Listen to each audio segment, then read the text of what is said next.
नमस्कार दोस्तों। पीटी भर्ती में एक बड़ा धमाका बोल सकते हैं, एक खुलासा आया है, जिसमें मैं बहुत सारे पॉइंट को यहाँ पे कवर किया और बहुत सारे छूट गए।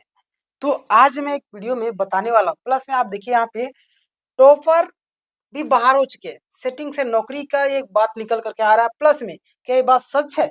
नॉर्मलाइजेशन में बड़ा खेला, 20 से 25 लाख में सिलेक्शन, आखिर ये जो बात आ रही, आखिर क्या है? अब होगा कोर्ट में फैसला। प्लस में आप देखिएगा जेएसएससी पर गंभीर सवाल, मेरिट वालों के साथ अन्याय। अगर पूरा डिटेल में चर्चा करने वाला हूँ, क्या है बात जिसको लेकर के छात्र परेशान नजर आ रहे हैं और ये जो गंभीर स्थिति बनी हुई। तो आप यहाँ पे देखिए, सबसे पहले आप यहाँ पे देखेंगे जेएसएससी पीटी मामला, पूरा मुद्दा पॉइंट बाय पॉइंट, परीक्षा और रिजल्ट में देरी, इसके पीछे भी कई सारे पॉइंट यहाँ पे देखिए। जेएसएससी पीटी की परीक्षा 2023 में हुई थी और स्कोर कार्ड और रिजल्ट 2026 में जारी हो रहा है। अब समझ सकते हैं कितना ये लोग सुस्त तरीके से काम करते हैं। लेकिन स्कोर कार्ड और जो आपका रिजल्ट 2026 में जारी हो रहा है, यानी कि लगभग 3 साल से ज्यादा समय लग गया। आप सभी जानते होंगे। अब देखिए यहाँ पे स्कोर कार्ड किस किस विषय का जारी हुआ। आप देखिएगा स्कोर कार्ड जो कौन कौन से विषय का जारी हुआ, आप सभी जानते हैं। फिर भी देख लीजिए, पहले आपका जारी हुआ था बायोलॉजी, केमिस्ट्री, ज्योग्राफी और भी कई सारे सब्जेक्ट हैं। आप देखना चाहे देख सकते हैं यहाँ पे। उसके बाद आपका फिजिक्स है और बाद में आपका जारी होता है हिंदी, इंग्लिश, आपका मैथ है ना, साइंस, संस्कृत, साइंस में बोल दिया, साइंस नहीं, संस्कृत, इकोनॉमिक्स और कॉमर्स और हिस्ट्री का। क्लियर? आप यहाँ पे देखिएगा। अब यहाँ पे जो मेन पॉइंट जो मैं आपको बताने वाला, जिसके लिए आपने वीडियो में क्लिक किया है, यानी कि सबसे बड़ा आरोप कटअप उसको लेकर के है ना, यानी कि असंभव बताया जा रहा है। कैसे, क्या है पूरा मामला? देखिए यहाँ पे कि कुछ अभ्यर्थियों का कहना है कि परीक्षा 300 नंबर की थी, लेकिन ऐसा माहौल बनाया गया कि 300 में से 300 लाने वाले का ही चयन हुआ है। यानी कि पूरी तरीके से माहौल पूरा बना दिया गया है ना। अब 300 में से 300 वालों का ही चयन हुआ है, इस तरीके से पूरा माहौल बनाया गया। उदाहरण के तौर पर अगर आप देखना चाहे देख सके यहाँ पे, 300 में से 300 का चयन 299, यानी कि 300 में से 299 अगर कोई लाए हैं तो चयन नहीं, यानी कि एक नंबर भी कम है तो भी चयन नहीं। ऐसे अभ्यर्थी असंभव और संदिग्ध बता रहे। बिल्कुल बात भाई, तो इतना कैसे हो सकता है? पॉसिबल ही नहीं है। अब समझिए ना, इस तरीके से हैक बनाया गया। एक उदाहरण के तौर पर अगर आप यहाँ पे देखना चाहे देख सकते हो। एक उदाहरण आप देख लीजिए, क्या है, 299.487 नंबर वाले का जो चयन नहीं हुआ, यानी कि एक अभ्यर्थी का उदाहरण के तौर पर दिया गया विषय मैथ में 299 है ना, 1487, 300 में से भाई बताइए सिलेक्शन नहीं हो पाया। इससे अभ्यर्थी आरोप लगा रहे कि रिजल्ट में गड़बड़ी है। समझ रहे, रिजल्ट में भी गड़बड़ी है। नॉर्मलाइजेशन पर एक आरोप लग रहा है। क्या है, ध्यान दीजिएगा अपने यहाँ पे। अभ्यर्थी का कहना है कि जेएसएससी ने नॉर्मलाइजर का इस्तेमाल किया है और इससे नंबर बदल दिए गए, कुछ छात्रों के नंबर कम करके फेल कर दिया गया। बिल्कुल, नॉर्मलाइजेशन की आड़ में धोखेधड़ी की जा सकती है और की जा रही होगी, बिल्कुल। और ये कहना बिल्कुल सही भी है। समझ रहे ना? आगे हम बात करते हैं। इसलिए एक ही दिन में सारा पेपर करवाना चाहिए, जो का देखा जाए। ध्यान देगा, किसी ने 150 में से 110 प्रश्न सही किए, एक प्रश्न बराबर 2 नंबर, यानी कि सही अंक चाहिए तो आपको 200, मतलब सही को अंक होना चाहिए 220, लेकिन 110 नंबर देकर के उन्हें फेल कर दिया गया। समझ रहे? तो इस तरीके से मामला सामने आ। आप यहाँ पे देखिएगा, सेटिंग और घूस का भी आरोप लग रहा है ना। अभ्यर्थियों का दावा कई बार आरोप, कई बार साबित भी होता है, कई बार आरोप भी लगाते हैं। तो आरोप पर क्या लगा रहे, ध्यान दीजिए। अभ्यर्थियों का दावा है कि परीक्षा जो आपका 20-25 लाख रुपए दे करके सेटिंग हुई, यानी कि लेकर के सेटिंग हुआ है। कुछ मंत्री और विधायक भी जुड़े हुए थे। कुछ अभ्यर्थी धरना प्रदर्शन करके रिजल्ट निकलवाने में लगे थे। समझ रहे, यानी कि 20 से 25 लाख करोड़। सीजल में भी, जैसे सीजल में इस तरीके से आरोप लगा, बट सीजल में मामला खारिज हो गया, कोई भी प्रूफ सिद्ध नहीं हो पाया, है ना। कुछ लोगों को जेल भी भेज दिया गया था। आगे बात करते हैं।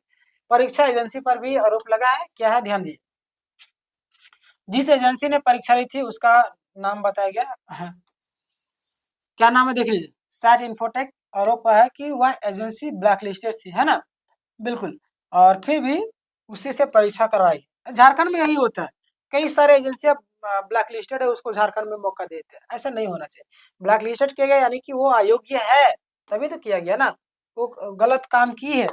मुख्यमंत्री आवास से कथित निर्देश दिया गया, दावा किया गया कि मुख्यमंत्री आवास से कहा गया था कि ब्लैक लिस्टेड एजेंसी वाली परीक्षा का रिजल्ट जारी ना करें, है ना। ब्लैक लिस्टेड एजेंसी वाली जो परीक्षा का जो रिजल्ट जारी ना करे, बाद में मंत्री विधायक के दबाव में क्या कर दिया गया, बाद में जारी कर दिया गया, है ना। बताइए मुझे, रिजल्ट जारी कर दिया गया, पहले जिनका डीबी हुआ था उनका क्या होगा। अब सवाल बन रहा है कि जिनका पहले डीबी हुआ था अब उनका क्या हुआ। तो यहाँ पे ध्यान देंगे आप सभी कि कुछ अभ्यर्थियों का डॉक्यूमेंट वेरिफिकेशन यानी कि डीबी पहले हो चुका है, उसमें से कुछ का चयन हो सकता है, और लेकिन कई लोग अभी भी अनिश्चितता में है। बिल्कुल, बात तो सही है। आगे हम बात करते हैं, यहाँ पे ध्यान दीजिएगा आप लोग कि अभी कितने सीट बची हुई, अभी जो आपका कितने सीट बची हुई, तो बताया जा रहा है कि कुल, है ना, कुल वैकेंसी लगभग 3100 के आसपास थी। अभी आपका 400 से 500 सीट खाली हो सकती है, और यह दावा है कि आधिकारिक पुष्टि नहीं है, समझ, ये दावा किया जा रहा है। क्लियर। आगे बात है, कोर्ट केस की स्थिति क्या है ये भी जान लीजिए। तो कोर्ट केस में जो स्थिति बनी हुई है, अभ्यर्थियों ने यानी कि झारखंड हाई कोर्ट में केस किया और मांग की जांच हो, गलत का चयन, जो गलत तरीके से चयन हो रहे उनका चयन रद्द हो, अयोग्य अभ्यर्थी को बाहर किया जा, योग्य अभ्यर्थी को नियुक्ति मिले। समझ रहे हैं। चलिए आगे हम बात करते हैं, यहाँ पे ध्यान देंगे आप सभी, कोर्ट केस जो आपका लंबा क्यों चल रहा है ना, कोर्ट केस जो आपका धीरे धीरे आपको पता होगा कितना लंबा चल रहा है। तो ध्यान देंगे आप लोग, यह बड़ा स्कैम है जिसमें कई सारे लोग शामिल हो सकते हैं, इसलिए केस लंबा चल रहा है। उदाहरण के तौर पर दिया गया है, ध्यान दीजिए आप लोग, ये बुरी तरीके से, मैंने बोला कि पूरी तरीके से स्कैम किया जा रहा है। उत्पाद सिपाही का एग्जाम्पल देख लीजिए, उत्पाद सिपाही में पहले 22 तारीख को अभी आने वाला एग्जाम था, सरूल है उस दिन, जान रहे थे, जानबूझ के दिया गया, इनको पता नहीं था, डेट कैलेंडर इनके पास नहीं था क्या, सरूल है कि नहीं, सरूल था, सरूल है, जानबूझ के दिया ताकि डेट को आगे बढ़ा सके, और बात सही हुआ। भाई इतना बड़ा पर्व है, उस समय कौन जाएगा परीक्षा लिखने, है ना, तो डेट बढ़ाया गया, फिर से 14 अप्रैल को दे दिया। अब उस दिन भी बाबा साहब की जयंती है कि नहीं, उस दिन भी डेट बढ़ाया जाए। मतलब समझ सकते किस लेवल के लोग काम करते हैं, सोच समझ के काम करते हैं मामला को आगे बढ़ाने के लिए। तो उत्तर प्रदेश 2018 शिक्षक भर्ती केस जिसका फैसला 2026 में जाकर हुआ। इस तरीके से अभ्यर्थियों में क्या अपील की है ये ध्यान दीजिए आप लोग, अभ्यर्थियों से क्या अपील है, सभी को ध्यान देना आपको कि वीडियो में मैं आपको जो बात बोल रहा हूँ सभी को यहाँ पे ध्यान दीजिएगा, वीडियो में जो बातें निकल करके सामने आ रही है, एडमिट कार्ड है ना, आधार कार्ड, स्कोर कार्ड है ना, व्हाट्सएप पर भेज करके कोर्ट केस से जुड़ सकते हैं अगर आप लोग चाहे। हालांकि मैं इस पर आपको ये नहीं कहूंगा कि आप लोग ये कीजिए, बट इसमें कई सारे लोग धोखेधड़ी भी करते हैं, तो उनसे आप दूर बना करके रहिए, तो आपसे थोड़ा सा बेनिफिट होगा। हालांकि आप बहुत सारे लोग इस पर फायदा भी उठाते हैं, है ना, केस केस जुड़ने के लिए लगभग आपको 7,300 की फीस कई सारे लोग बता रहे, कई सारे लोग 5,000 भी बताएंगे, कई सारे लोग आपको इससे ज्यादा भी बताएंगे, तो आप पर भी निर्भर करता है। अब देखिए हमारे तरफ से कोई दबाव नहीं है, जिनके तरफ जुड़ना है जिसके पास भी जुड़ेंगे, तो ये ना बोलिए कि मैंने जुड़ने बोला, मैं किसी को जुड़ने के लिए नहीं बोल रहा हूँ। आप चाहे तो किसके साथ जुड़ेंगे नहीं जुड़े उसकी सत्यता की जांच खुद करेंगे, समझ रहे, वार्निंग है आपका, कोई पैसा लेके भाग जाएगा इसका जिम्मेवार मैं नहीं होऊंगा, समझ रहे ना।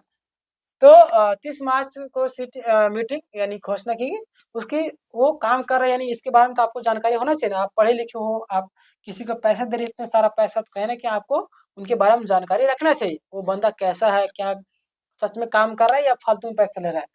घोषणा की कि 30 मार्च को 2026 जैसे इसके पास में बात है, अगर के मिल से कैसे जुड़ सकते हैं, ये सारी चीजें कई सारे लोग बता रहे हैं, बट आप उनसे अगर चाहे तो मिल सकते हैं, नहीं चाहे तो नहीं मिल सकते, है ना। बाकी बात आप ध्यान दीजिए, अभ्यर्थियों का घबराने की जरूरत नहीं, मेहनत से नंबर आया है तो लड़ाई कोर्ट तक लड़नी चाहिए, और क्योंकि भर्ती मामलों में सुप्रीम कोर्ट से ही न्याय मिला है और आगे भी मिलता रहेगा। तो ये था आज का पूरा कंप्लीट अपडेट, कैसे लगा कमेंट करके बताइएगा, और इसका आपके मन में जो भी सवाल होगा वो भी कमेंट कीजिए, मैं आपको नेक्स्ट वीडियो में कवर करके जरूर बताऊंगा। अभी तक आपने सब्सक्राइब नहीं किया, सब्सक्राइब, क्योंकि मैंने हजारों छात्रों की सहायता कार्य में हेल्प की, आपकी भी हेल्प करने वाला हूँ।